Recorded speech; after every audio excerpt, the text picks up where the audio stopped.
you've been doing this, and you, like you said, you've worked with Jason Bateman, Ryan Reynolds. It runs like the gamut. Be like veteran like actors.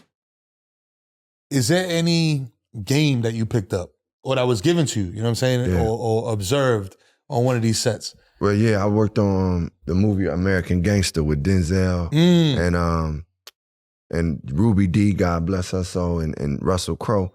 And I think, for me, that was my second movie. And watching Denzel, how he, first of all, as an actor, just, man, the way he carried himself and the way he treated, like we played his brothers in this movie, like his younger brothers.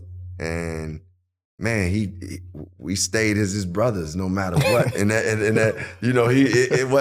love that. I was like, yo, this, because it helped me as an actor. It's almost like what we talked about earlier, Melo, about somebody being at this level and they ain't gonna meet you at no other level. No. Denzel just is, I'm at this level and y'all in this movie with me, so this way you gotta meet me. Mm-hmm. And it was like, he was like, okay. Like, so he stayed in his character almost the whole time, and we had to take heed to that.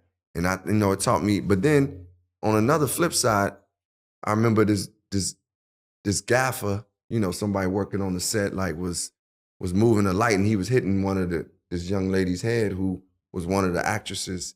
And Denzel was like, hey, bruh, yo, you see that woman right there? If you hitting her head, like you hitting her in the head, man. Like, if you gonna need to move the light, say something to her and let her know, and maybe she could step away.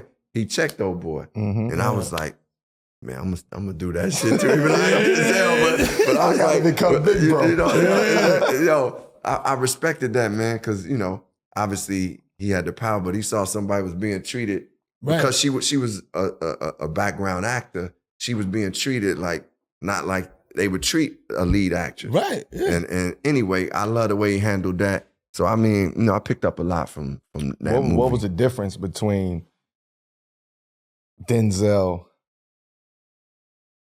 and John Wick? You know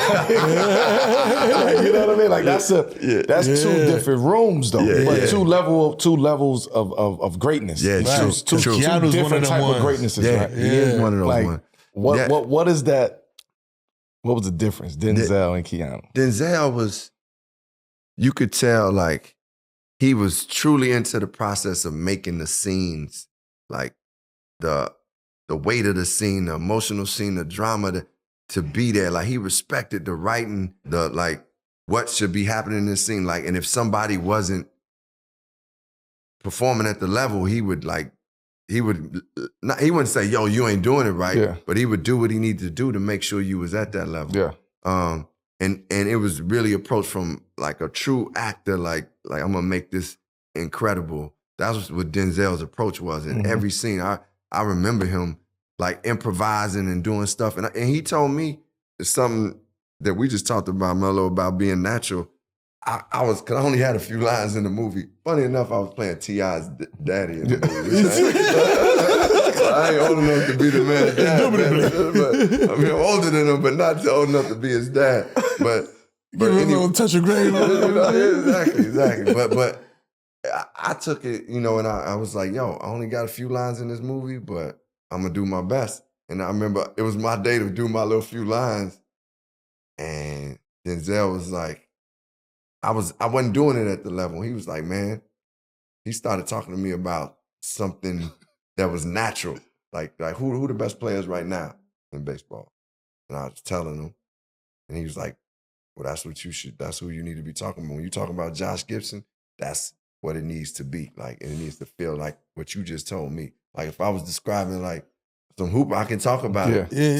So he basically coached me in that moment and got me to the place where it felt more natural. And watching him also, just like I said, improvise. Because when people talk about like, man, you should, as a rapper, you should be a good actor.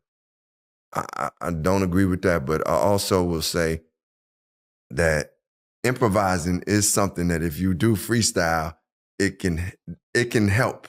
Yeah. It can help and it can feed that kind of creative muscle, but it's still improvising is its own thing because you're in a character. So you can't like come out of character and start improvising. You got to be in that character, improvise.